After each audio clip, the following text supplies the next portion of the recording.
आपली सगळ्यांशी तोंड ओळख व्हावी म्हणून आजची प्रेस कॉन्फरन्स मी ठेवली आहे. जिल्हा माहिती अधिकारी पहिले प्रास्ताविक करा तुम्ही. सगळ्यांचे स्वागत आहे.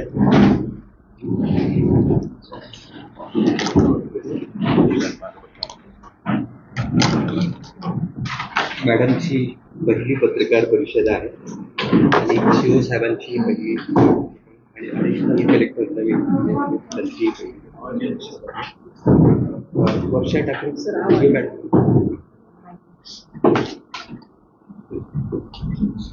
वर्षा ठाकूर उदय मॅडम त्यांचं शिक्षण BA डिफेन्स स्टडीजमध्ये झालं आहे. नाशिकच्या भोसले मिलिटरी स्कूलमधून त्यांनी डिफेन्समधून BA केलेलं आहे. पुणे विद्यापीठातून त्यांनी LLB केलेलं आहे आणि डिप्लोमा इन सायबर लॉ आहे त्यांचं. त्या भूषणा हो गोष्ट म्हणजे मराठवाड्यातील या पहिल्या उपजिल्हाधिकारी आहेत, पहिल्या महिला उपजिल्हाधिकारी, आणि त्या लातूर जिल्ह्यातल्याही पहिल्या महिला जिल्हाधिकारी आहेत. त्यांनी सिल्लोडला SDO म्हणजे उपजिल्हा अधिकारी म्हणून काम केलेलं आहे. RDC जालना आहेत, म्हाडाला औरंगाबादला त्या मुख्याधिकारी होत्या, विभागीय आयुक्त कार्यालयात त्या उपायुक्त होत्या, नांदेड येथे त्या CO होत्या. पुन्हा नंतर नांदेडमध्ये शिव असताना त्यांनी विशेषतः महिला सक्षमीकरणामध्ये खूप चांगलं काम केलेलं आहे. दुर्बल घटक आणि ग्रामीण आरोग्याच्या बाबतीतही त्यांनी खूप चांगलं काम केलेलं आहे. मॅडमचे छंद म्हणाल तर लेखन त्या बऱ्यापैकी आपल्या क्षेत्राशी मिळतं आहे. वाचन आणि लेखन खूप मोठं आहे.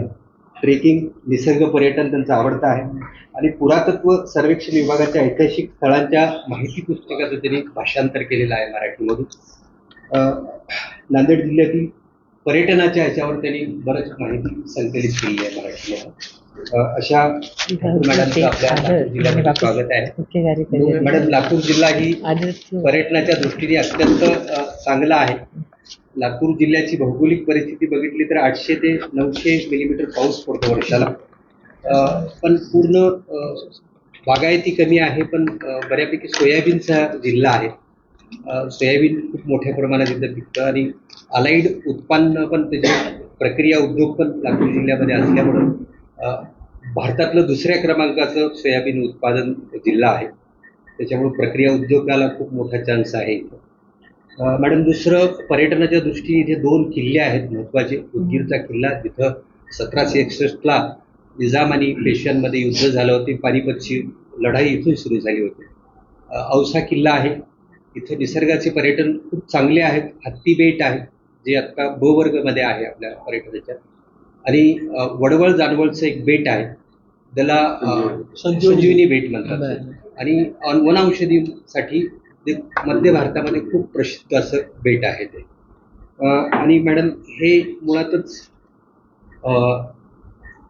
खूप ऐतिहासिक नगरी आहे.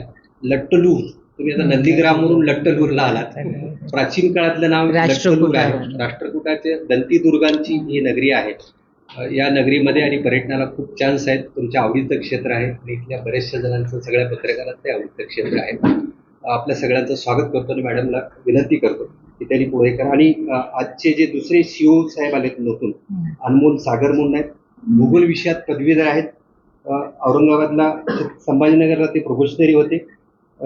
देवरी गोंदिया जिल्ह्यातला जे तालुका आहे तिथे SDM होते आणि आता लातूरचं CO म्हणून त्यांनी हे केलेलं आहे. मी मॅडमला विनंती करतो की पत्रकार परिषदेला त्यांनी संबोधन. नमस्कार.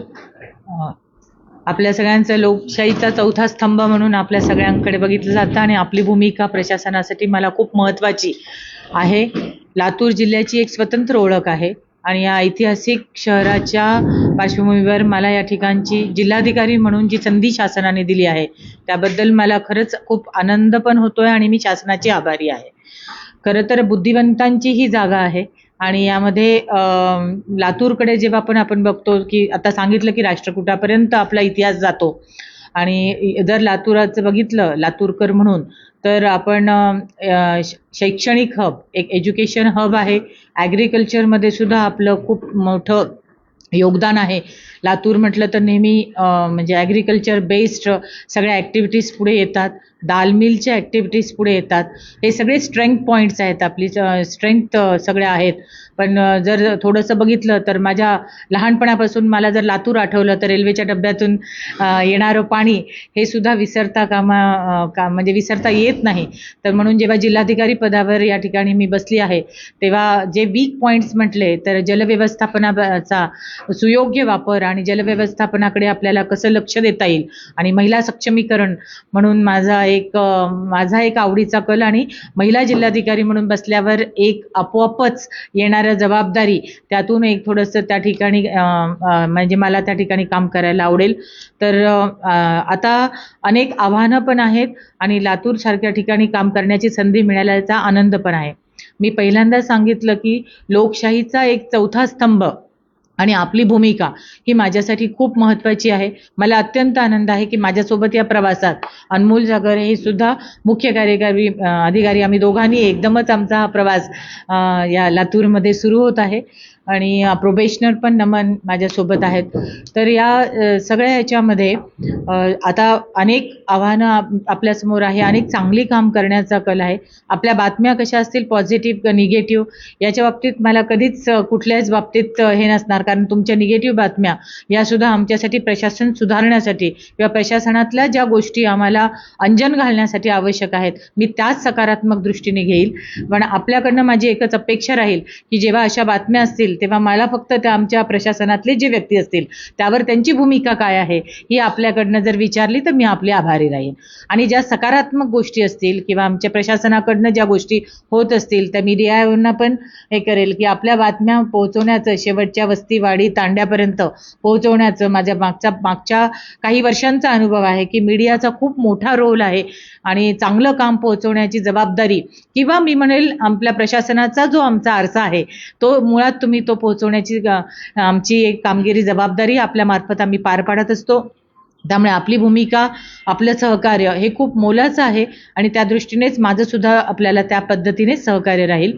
आता काही आगामी काळामध्ये अगदीच नुकताच चार्ज घेतला असल्यामुळे काही ज्या गोष्टी मला लक्षात आल्या त्यामध्ये आमच्या आझादी का अमृत महोत्सव आणि मराठवाडा मुक्ती संग्राम. आपल्या सगळ्यांना माहीत आहे की म्हणजे आता मी जे घेतलंय की जनार्दन वाघमारेंचं नाव आहे, मी त्यांची भेट घेणारच आहे. तर या सगळ्या याच्या पार्श्वभूमीवर मराठवाड्यामध्ये अनेक मुक्तीसंग्रामाचे आपल्याकडे इव्हेंट्स आहेत जे आपण यावर्षी कलेक्ट करत आहोत. 17 सप्टेंबर नुकतंच येत आहेत. लातूरमध्ये सुद्धा अनेक कार्यक्रमांचं नियोजन आपल्या त्या ठिकाणी झालेलं आहे आणि या ऐतिहासिक शहरामध्ये आपण सगळेजण त्याचे शिलेदार होणार आहोत, आपण साक्षीदार होणार आहोत. म्हणून या वर्षामध्ये आम्हाला जितकं चांगल्या रीतीने हे जे हुतात्मा स्मारक असतील किंवा या ज्या घटना झाल्या असतील त्या सगळ्या जागेंवर कशा चांगल्या रीतीने कॉन्ट्रीब्युशन करता येईल आणि कशा हा निधीचा वापर त्या ठिकाणी करता येईल यासाठी आम्ही प्रयत्नशील राहणार आहोत. त्याचप्रमाणे डिझास्टर आपल्याला माहिती आहे, खरं तर लातूरमध्ये जळकोटमध्ये सुद्धा अतिवृष्टी काही ठिकाणी झालेली आहे.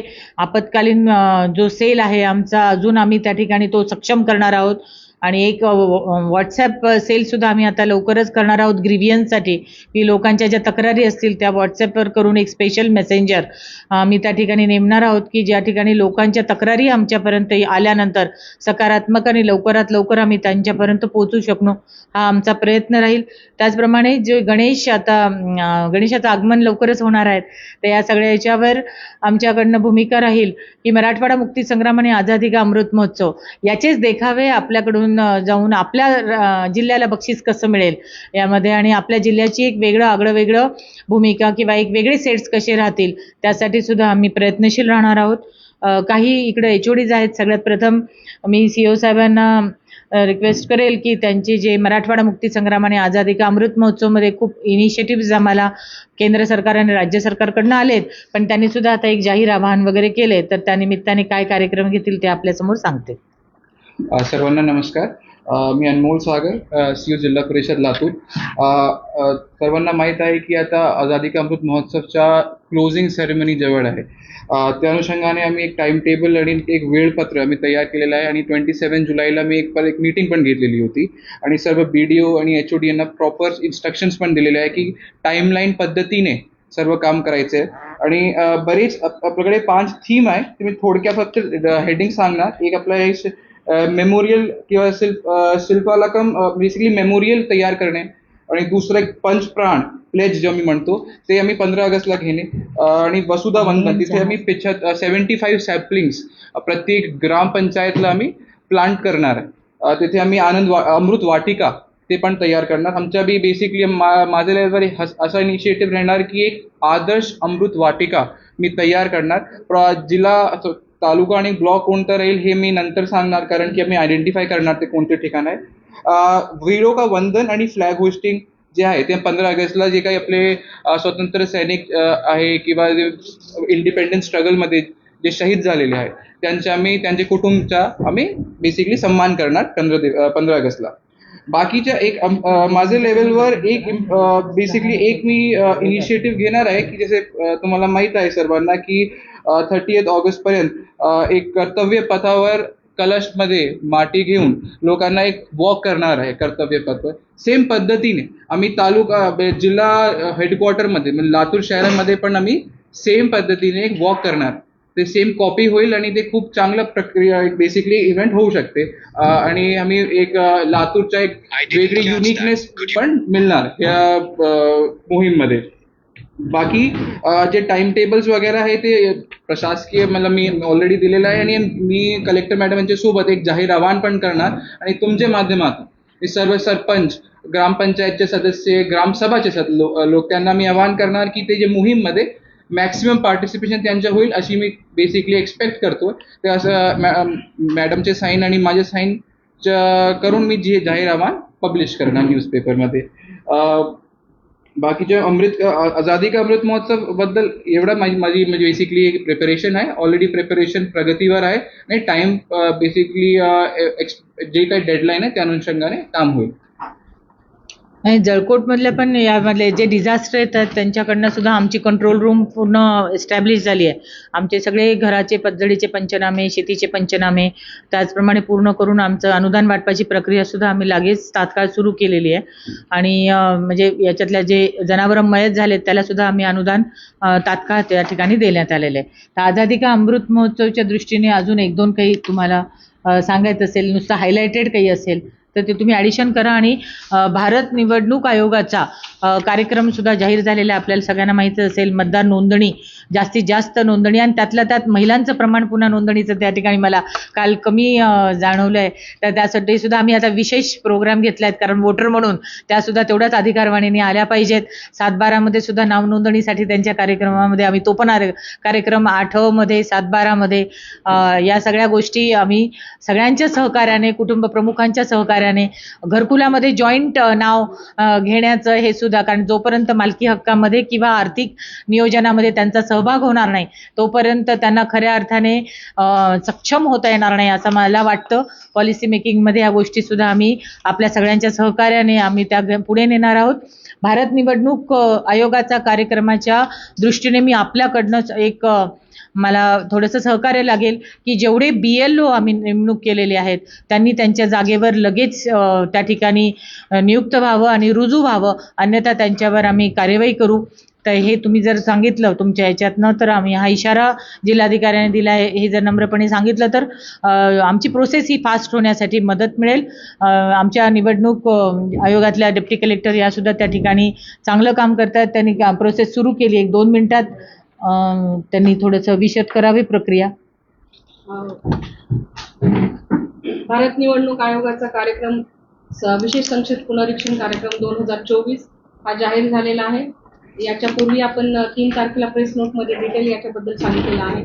याच्यामध्ये महत्त्वाची स्टेप यावर्षी भारत निवडणूक आयोगाने आयडेंटिफाय जी केलेली आहे ती BLO यांची घरोघरी भेटी, म्हणजे घरोघरी जाऊन BLO हे मतदार पडताळणी करणार आहेत. तर हा कार्यक्रम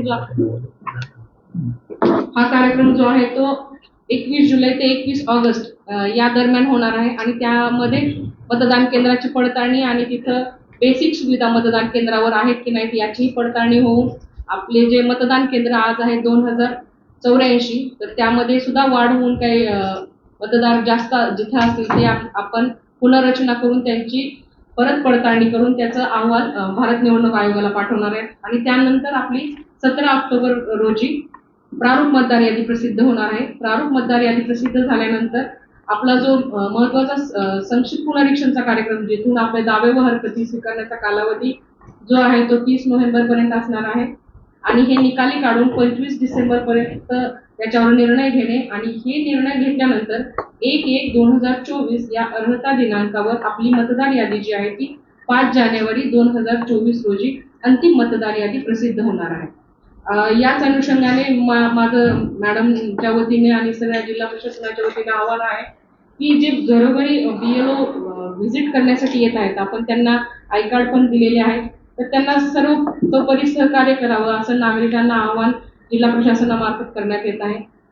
आणि दुसरा एक महत्वाचा मुद्दा जो आहे तो जे आगामी लोकसभा निवडणुका होतील तर त्याच्या अनुषंगाने आपली FLC म्हणजे फर्स्ट लेवल चेकिंग याची सुद्धा मशीनची पूर्वतयारी 3-4 तारखेपासून चालू झालेली आहे आणि ती जी पूर्ण प्रक्रिया जी आहे ती आपली सोमवारी संपणार आहे, म्हणजे जवळपास 31 जुलैला ही प्रक्रिया आपली संपणार आहे. जवळपास 12,431 मशीन ज्या आहेत त्या आम्हाला प्राप्त झाल्या आहेत विविध ठिकाणातून. त्या पूर्ण मशीनची आम्ही प्रथमस्तरीय तपासणी पूर्ण झालेली आहे. थँक्यू. हे आयोगाच्या सूचनेनुसार आपल्याकडे आपण 2-3च ॲक्टिव्हिटीज मेन घेणार आहेत.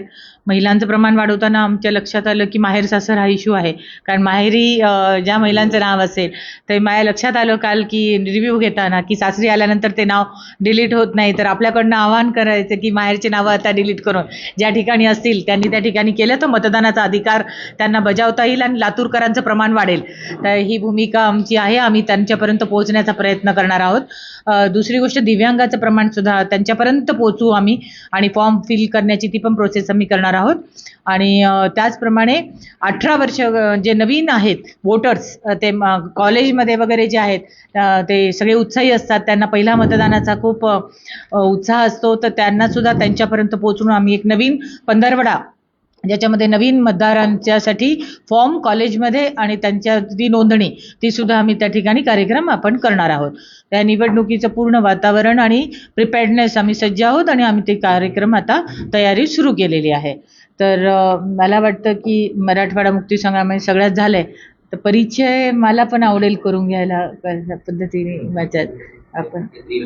हाँ, जवाहर नवोदय विद्यालयाचे एक मिनिट में आप बता दो की आपल्या सगळ्यांना माहिती आहे की मला जेवढं माहिती मी सांगते की नवीन शैक्षणिक धोरण गेल्या 3 वर्षापासून सुरू आहे. 3ऱ्या वर्षातही त्यांनी चांगल्या प्रकारे त्यांचं काम करतायत आणि त्यांची कुठली वाटिका ना आपली बालवाटिका ही कॉन्सेप्ट सुरू झालेली आहे. त्याबद्दल 1-2 मिनिटात तुम्ही सांगावं आणि त्यानंतर आपण सगळ्यांचा परिचय करून घेऊ. सभी को सुप्रभात. मैं शरद कुमार कैवट केंद्रीय विद्यालय आरिची पुणे की तरफ से केंद्रीय विद्यालय संगठन को रिप्रेजेंट कर रहा हूँ यहाँ पे. ये प्रेस वार्ता केंद्रीय विद्यालय संगठन और जवाहर नवोदय विद्यालय समिति की तरफ से आयोजित है.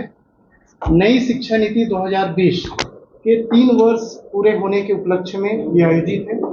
इसमें बाल वाटिका हमारे यहाँ 1250 केंद्रीय विद्यालय है देश भर में, उसमें 500 केंद्रीय विद्यालयों में अभी बाल वाटिका 1, 2 और 3 चालू किया गया है.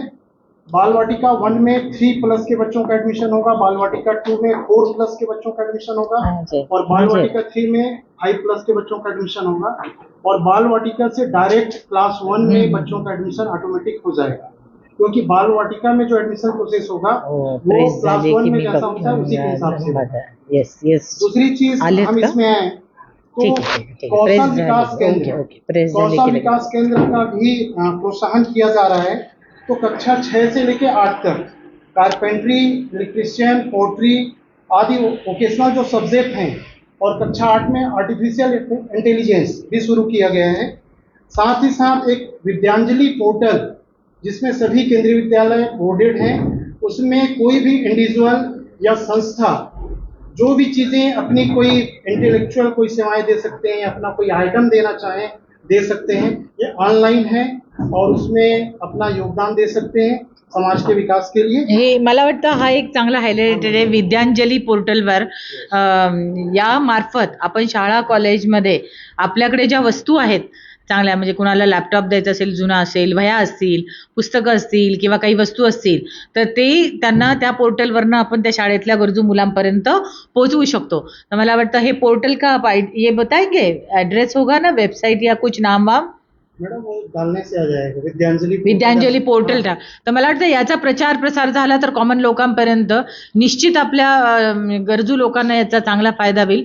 नंतर मी त्याची एक डिटेलिंग पण आपल्यापर्यंत पोहोचवते. ठीक है. ठीक है। मैं उम्मीद करता हूं कि ये नई शिक्षा नीति अपने उच्च मानकों के साथ में रोजगार उन्मुखी और व्यावसायिक प्रशिक्षण के लिए कारगर साबित होगी। धन्यवाद। सर्वांनी परिचय नंतर मग प्रश्न उत्तर. परिचय तुमच्या प्रश्न हो मॅडम प्रश्न चालू. हां, मी वर्षा ठाकूर घुगे, सध्या जिल्हाधिकारी लातूर. मी अनमोल सागर, सध्या चीफ एक्झिक्युटिव्ह ऑफिसर, मुख्य कार्यकारी अधिकारी, जिल्हा परिषद लातूर. नमन बताइए. दैनिक लोकसभा. हां, नमन.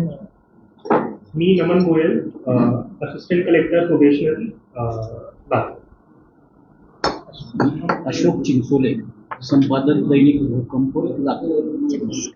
मी यशवंत पवार, दैनिक लोकपत्र. मी सोनवणे माईकवर बोला, माईकवर बोला. मोठ्या आवाजात बोला. मी सोनवणे संपादक, दैनिक मराठा सत्य. माझं नाव संजय राजुळे, साप्ताहिक कालकर्णी.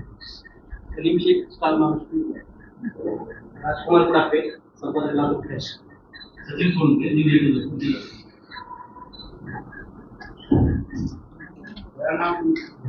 Mahendra Jogale, TV Marathi. Govind Havde, JK international. Lingraj Panhalkar, public app. दैनिक मराठवाडा केसरी, नितीन चालक. आशफाक पठाण. Arun Singh, ANI news. संजय दुसरे दैनिक. Dinesh Waghmare, police crime news, दैनिक आपले लोक. नमस्कार madam, Vishnu Ashpur, photo crime news.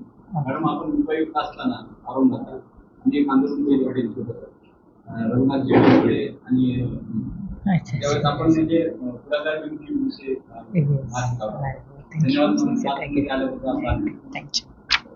Shirish Kumar Tukaram शेरखाने, 80 IB news, खबरची हकीकत. राम रोडले, जिल्हा बातमी संपर्क. विकास गाडवे, दैनिक सकाळ. शरद कुमार कैवत, प्राचार्य, केंद्रीय विद्यालय, रेंजिंग स्टेट, पुणे. ठीक आहे, मला वाटतं परिचय झाला. मी बनसोडे रघुना, दैनिक लातूर. Yes. संपादक. अच्छा. संदीप भोसले, सामटी. श्रीकांत वाड, उद्या टीव्ही.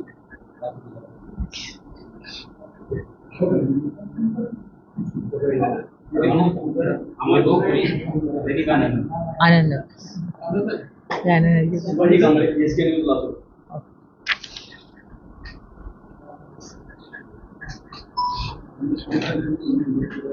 मला प्रेस घ्यायला वगैरे आवडेल, प्रेसशी संपर्क साधायला. आणि मध्यंतरी बराच गॅप असं पडायचा जिल्हाधिकाऱ्यांचा की प्रेसशी बोललं जायचं. मी दर महिन्याला बैठका घेणार, त्याचं प्रेसला भेटणार, तिथे उत्सुक आहे. हे आता तर मी नुकताच चार्ज घेतलाय.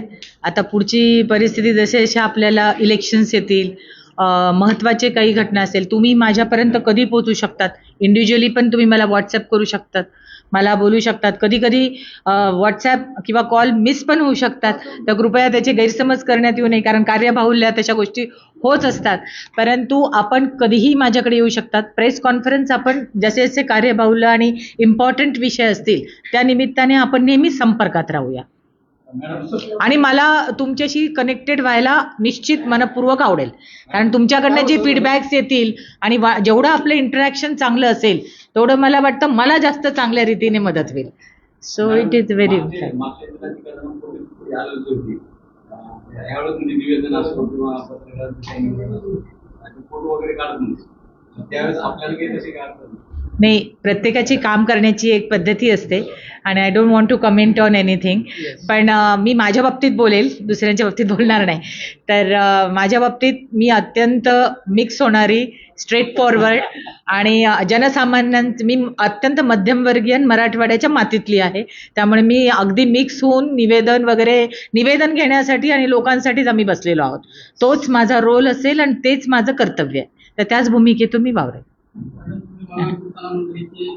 एक शिक्षण होत आहे, पण आरोग्य आणि शिक्षण हे अत्यंत महत्त्वाच्या गरजा आहेत. पण त्याचीच पिळवणूक लातूरमध्ये खूप प्रमाणात होती. विषयाच्या माध्यमातून असेल, कॉलेजच्या माध्यमातून असेल, किंवा माध्यमिक प्रशालेच्या माध्यमातून असेल, किंवा आरोग्याच्या बाबतीत इतर दवाखान्यामध्ये सामान्य माणसाला परवडतच नाही दवाखान्यामध्ये जायचं.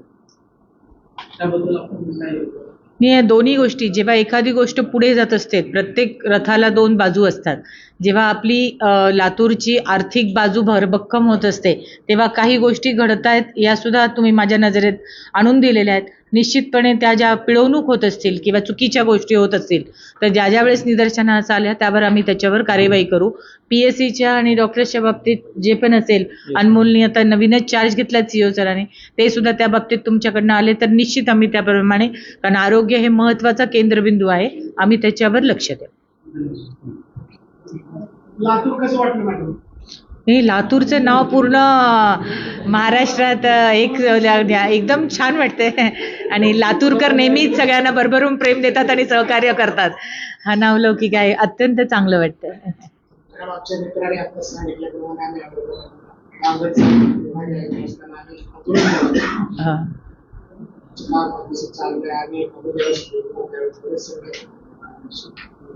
जिल्हाधिकारी लातूरची बदली झाली, लगेच त्यांनी रिटर्न आहे आणि त्या वेळेमध्ये आपली बदली झाली असं आम्हाला ऐकायला येईल.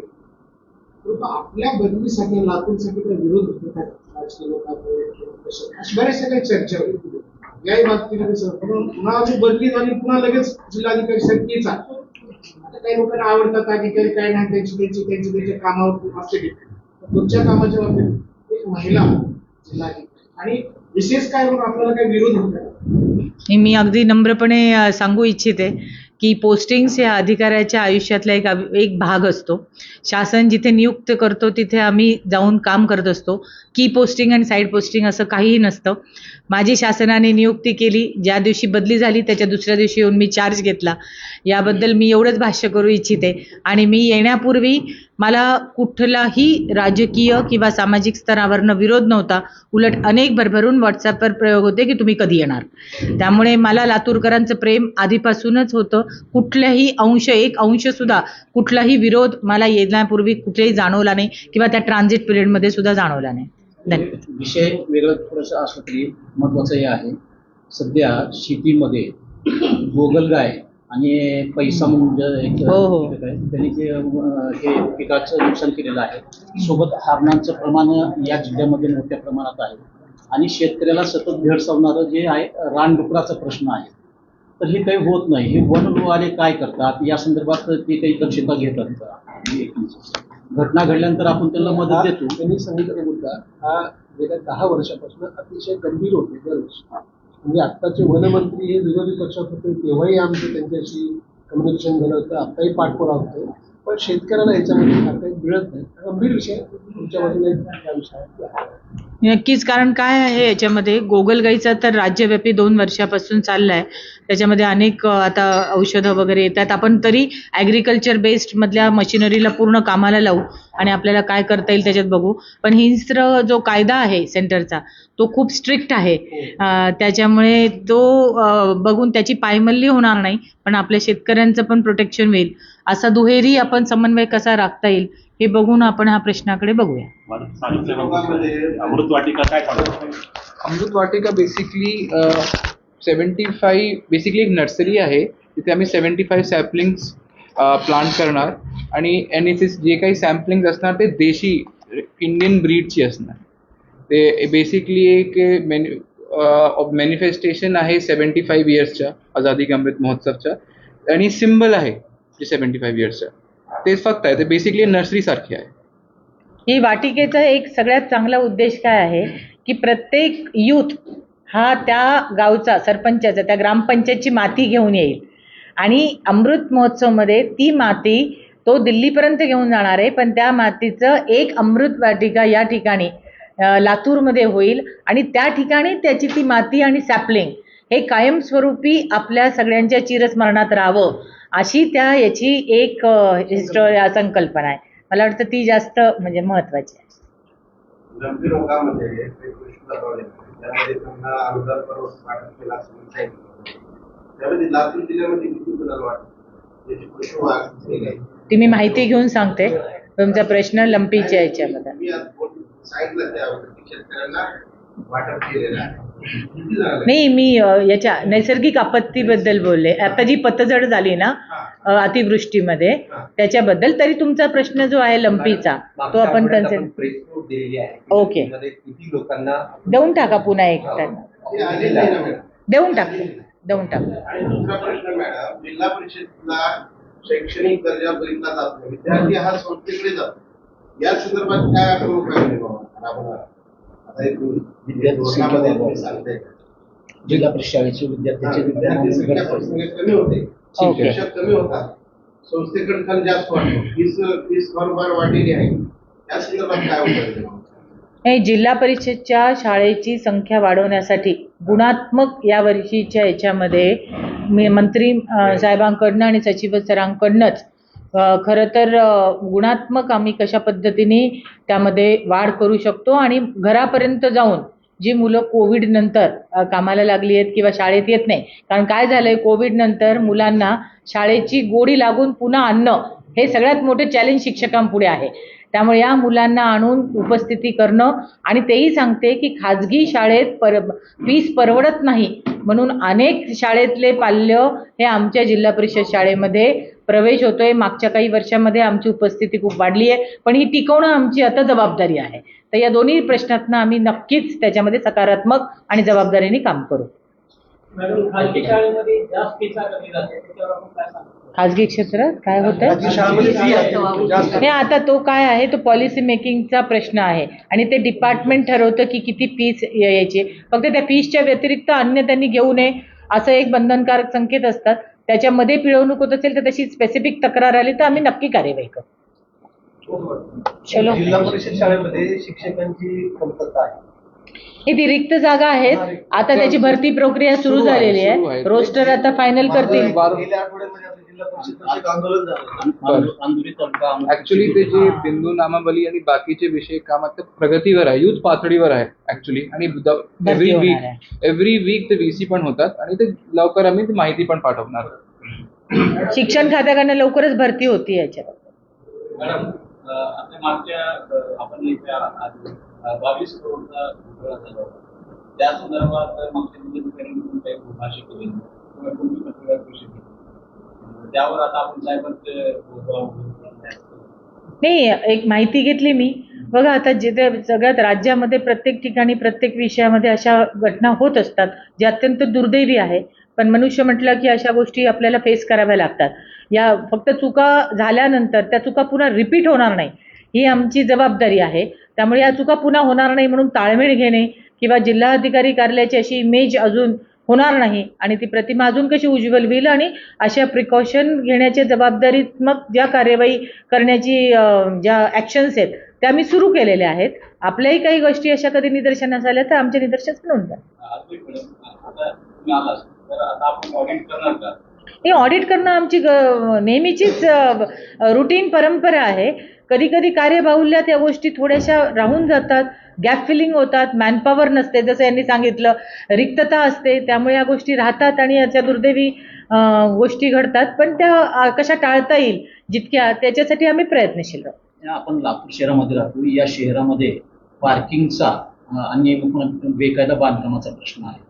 तर कधीतरी म्हणजे कोण कमिशनर वगैरे आहेत त्यांना ते सूचना केली किंवा तुम्ही लक्षात आणून दिलं त्यांना, तर ते सुद्धा मी मीटिंग घेतली याच्या बाबतीत. एक मागच्या वेळेला काय आहे की दर महिन्याला एका विभागाला तुम्ही तुमच्या प्रेसला बोलवत जा. उदाहरणार्थ महापालिका आयुक्त, ओके, बांधकाम विभागाने, कृषीवाले सोबत एक तर त्या डिपार्टमेंटचे सगळे प्रश्न वगैरे इथे आपण जाऊन that is a good suggestion, आपण करूया तसं. बरेचसे अधिकारी प्रेसला भेटायला उत्सुक नसतात, ते जाईपर्यंत आमची ओळखही होत नाही त्याची, वन वे होतं न्यूज काही अशी. नाही ठीक आहे, आपण थोडंसं सक्रिय त्यांना सगळ्यांना ऍटलिस्ट त्यांच्या बातम्या DIO कडनं चांगल्या केलेल्या किंवा तुम्ही ज्या तक्रारी जनसामान्यांच्या त्यांच्यापर्यंत जातात त्यांनी काय कार्यवाही केली. कसं असतं आपल्याकडे बऱ्याचदा माझ्या लक्षात येतं काम करतात पण त्या केलेल्या कार्यवाही कळवत पण नाही. त्यामुळे असं वाटतं की कार्यवाही होत नाही किंवा डॉक्युमेंटेशन किंवा करत नसतील तर का करत नाही त्याचं कारणही आपल्यापर्यंत येत नाही. ते कुठेतरी जो कम्युनिकेशन गॅप आहे तो मिटवण्याचा प्रयत्न करूया आपण. पीक कर्जाचा जो विषय आहे सातत्यानं राष्ट्रीयकृत बँका पीक कर्ज कमी प्रमाणात वाढत टार्गेटच्या म्हणजे उद्दिष्टाच्या तुलनेत खूप कमी वाढत. आता आपल्या लातूर जिल्ह्यात कसं आपल्या जिल्हा मध्यवर्ती बँक उद्दिष्टाच्या पुढे जाऊन वाटत करते, त्याच्यामुळे काय होतं आपल्या जिल्ह्याचं उद्दिष्ट आहे ना मॅच होऊन जातं आणि ह्याच्यामध्ये ते राष्ट्रीयकृत बँका ज्या आहेत त्या उद्दिष्टाच्या तुलनेत कमी वाटत करतात ते लपून जातात. यावर आपण यावर्षी काही राष्ट्रीयकृत बँकांना उद्दिष्टाच्या पुढे जाऊन काम करायचं राहणार आहात. त्याची लवकरच बँकर्स मीटिंग लावली आहे मी. त्यांचे काय प्रश्न आहेत किंवा पीक विम्याचे काय प्रश्न आहेत ते त्या ठिकाणी घेऊन तुम्ही मुद्दा मांडलाय तो बरोबर आहे, तर त्या दृष्टीने आपण पुढचे प्रयत्न करतो. धन्यवाद. सर्वांचे आभार. राहूया संपर्कात.